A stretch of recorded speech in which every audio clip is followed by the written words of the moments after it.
I'm going to bring you through 3 pre-pose exercises that I do, and I'm going to talk you through why I do them and how they can help your students.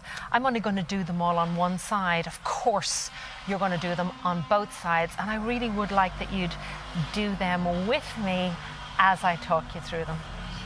So the first one is called Adductor Glide Cat Cow. So we all know cat cow. Cat cow is done in an all-fours position where we inhale into a cow position, we exhale into a cat position. Gorgeous movement of the spine, only on one plane, mind you, only flexion and extension. Gorgeous hydrating of the tissue of the back and of the tummy. Wonderful hip flexion, hip extension, and we're loading the wrists, so all good. I'm going to add to it though. By taking one leg out to the side like this, I'm adding some essential tasks. Here's the exercise. I'm going to do it 3 times and then I'm going to talk you through it.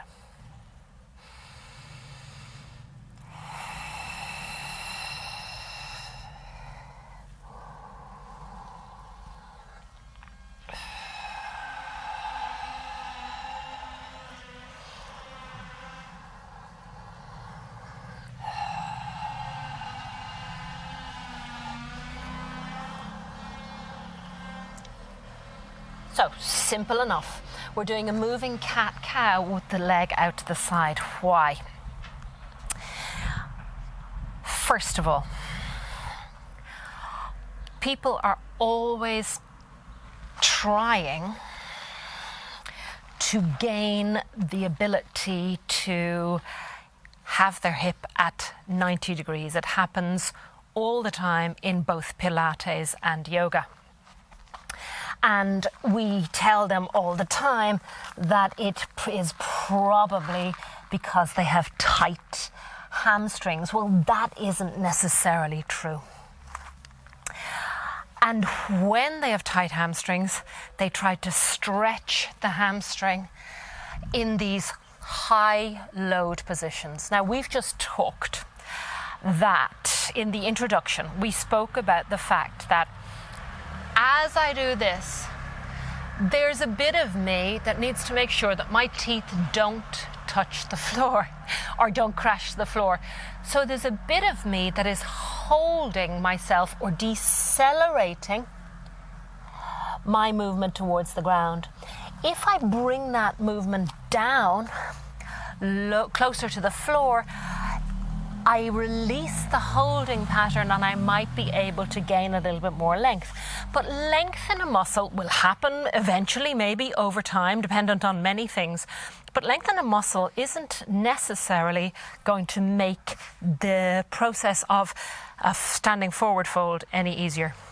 We assume that we're working on the 3 hamstrings, and what we tend to do is just take the origin and the insertion and lengthen one bit of that away from the other to get a length in the muscle. It might not work.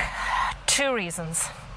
One, because the hip is more complex than that, and there are some other muscles that might need to be educated.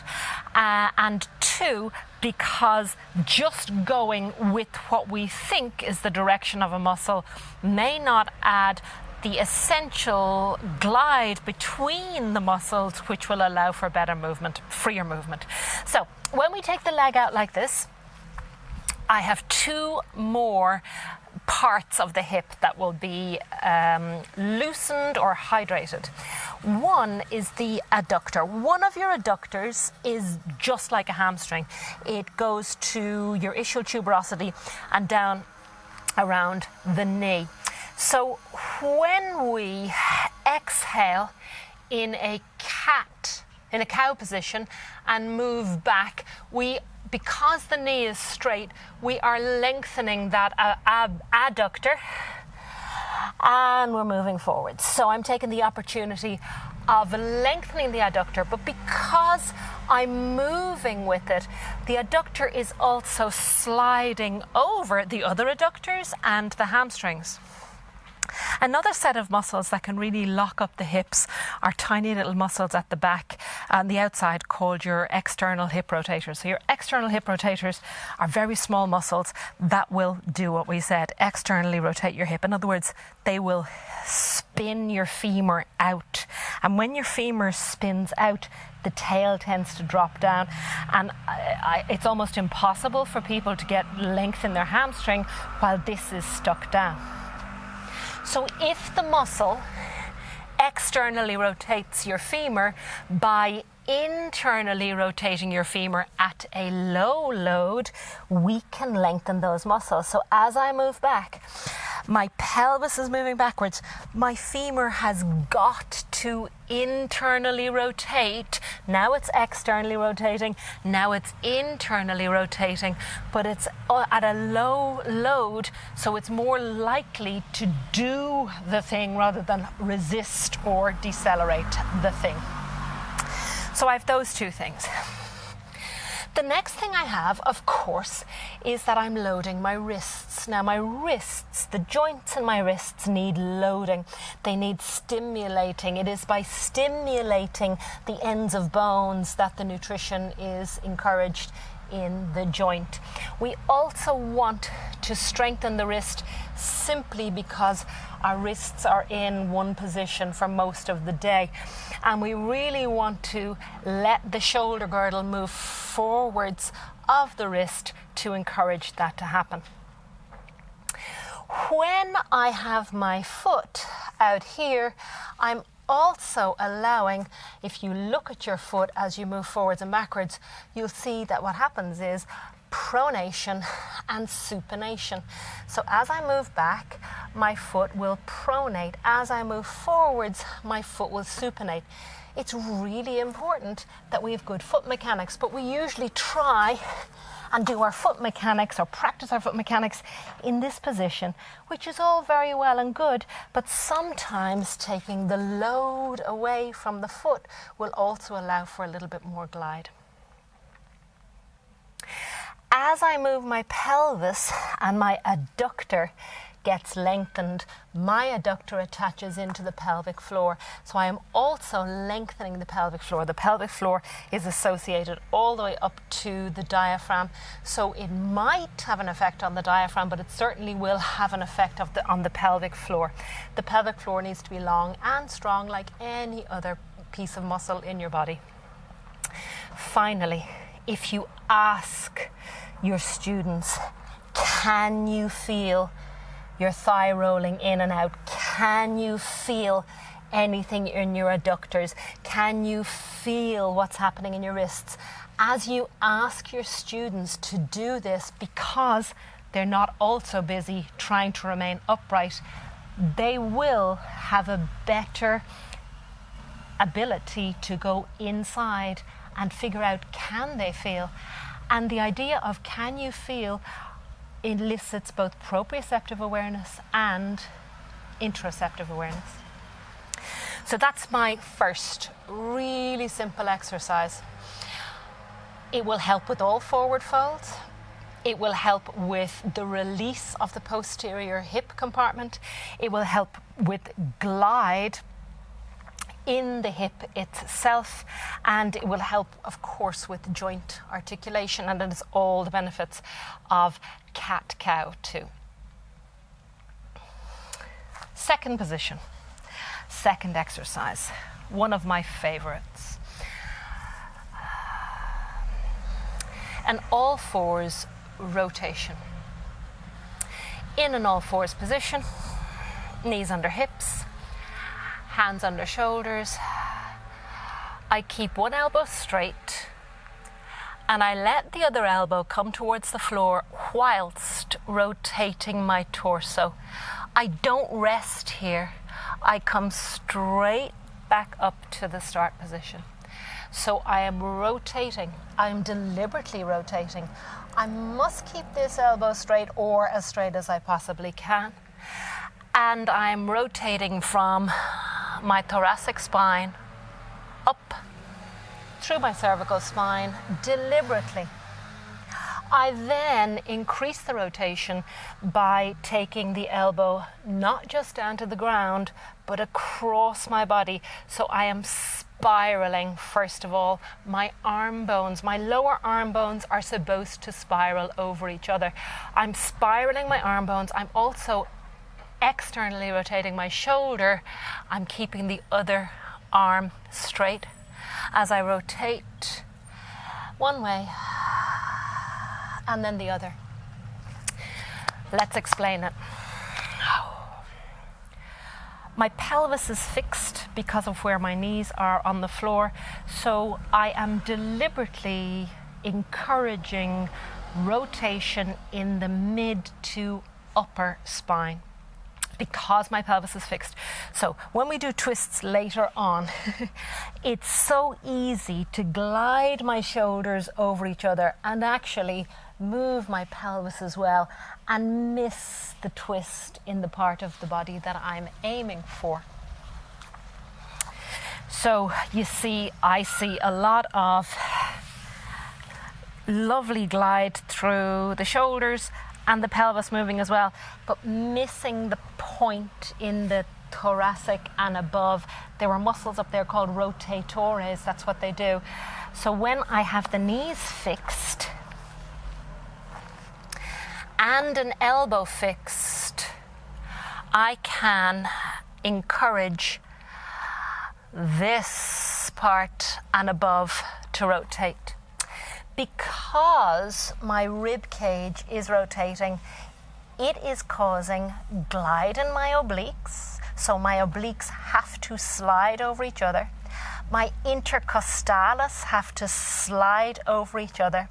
And if that's happening, well, then I have to include the rest of that rotational sling, which are my serratus and my rhomboids. So I'm gliding the tissue of my torso, internal oblique over external oblique, rectus abdominis over those, and then all of the tissue around my ribs, even my lats, all of those things are sliding over the tissue underneath. I really want to encourage this bit of rotation because one of my favorite, well, two things. We need more rotations. We need to rotate for walk. We need to be able to swing our ribs over our pelvis so that our pelvis can go the opposite way, and that is essential for locomotion. But I also particularly love the asana of fallen triangle, which requires that my ribs rotate right over each other before I open up into that beautiful heart opener, and then my ribs, my obliques rotate over each other again for me to return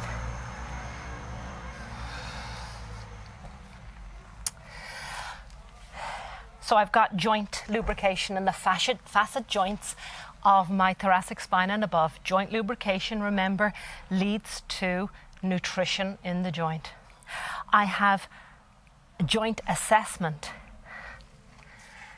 without the risk.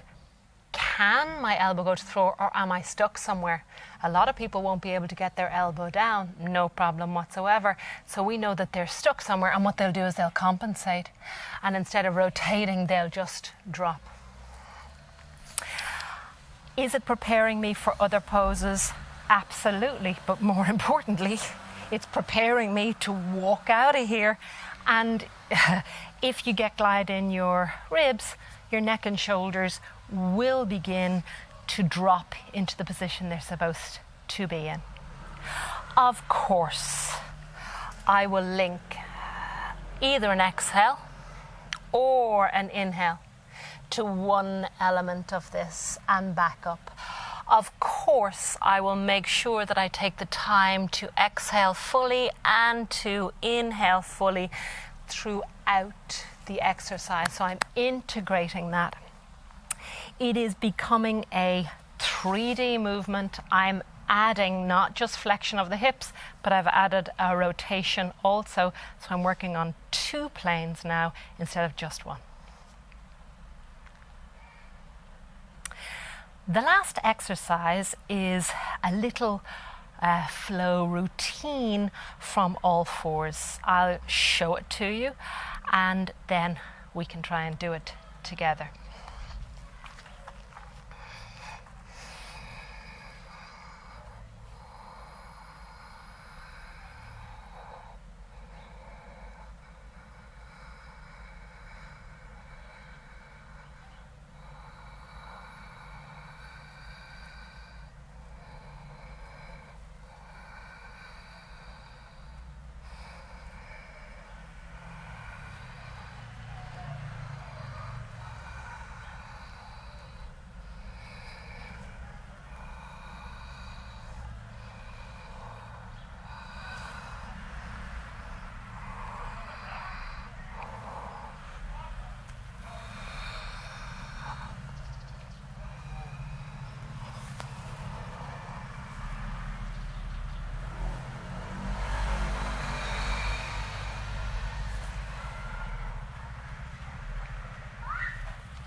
Okay, let me talk you through what's happening here. I'm starting in all 4s and I'm stabilizing everything except that hip. So I want the pelvis to stay still and I'm trying to externally rotate my femur and internally rotate it only. Why? Because when I step back in flow, I either go to high lunge, warrior 1, or warrior 2. So I'm preparing the hip for high lunge and warrior 1 first of all. Then, instead of just externally rotating the femur, I rotate the pelvis. So the shoulders are fixed and the pelvis is rotating, which is bringing rotation into the thoracic spine and below. From here, I put the foot down, but I keep my hands on the floor, and this is lengthening the tissue all across my back in a spiral. With that foot now fixed, I allow the underneath leg to move a little bit and I begin to glide through my shoulder girdle only. So my pelvis is now fixed, and with my pelvis fixed, I'm encouraging movement through my shoulders and my ribs. Why? This will lengthen the diaphragm from the inside. This will ask my ribs to glide over each other. It'll get my obliques active again. Then I add to that a core stabilization exercise because I need my obliques to come up into gate. I do a little side bend. And as I lower, that holding that we talk about has to happen. But holding through the core is a good thing to have on your side for when you do standing poses, especially if you're moving in and out of them. I laterally flex, lengthening the tissue. Then keeping my pelvis where it is, local stabilization, I rotate my ribs. I stabilize through my obliques. Lateral flexion, because we need lateral flexion, especially with the knee stuck down here, because as the knee is stuck down there, I get a little bit more tug on the tissue on the outside of the hip. I need control, and I want this to be slow to lower myself down. My oblique is holding. Then I can let my oblique go. My pelvis stays still. And then I move my ribs through that lovely rotation.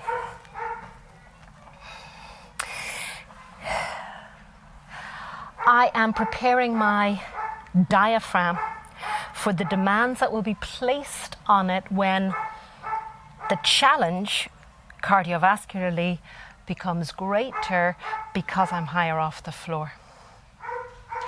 I am asking for strength in my obliques so that when I come to the standing poses, I have the control through my obliques and my core or my torso to move me without causing lots of movement in the hips. I have encouraged my hip to understand the difference between stepping back with my hips neutral and my femurs neutral, or stepping back with my hips neutral but my back femur externally rotated, or stepping back with my pelvis twisted for warrior two. So I've encouraged that in a low level so that I don't have the holding pattern that I have as I get up to standing, because of course I don't want to lose my balance when I'm up there. I've added 3-dimensional coordinated movement. It stimulates the nervous system, but in a good way. It stimulates the nervous system without putting fear into the nervous system. It trains proprioception. It trains interoception when you ask somebody to stabilize one bit of them, mobilize the other bit of them, and ask them to go inside and feel that. It adds glide through the ribs, stabilization in the core, and mobility in the hip by the moving of the femur. They are 3 preparatory exercises that I use constantly. They're essential. The tasks that are in them are essential for what will happen later in a slow flow or a vinyasa class or even a hatha class. I hope that helped.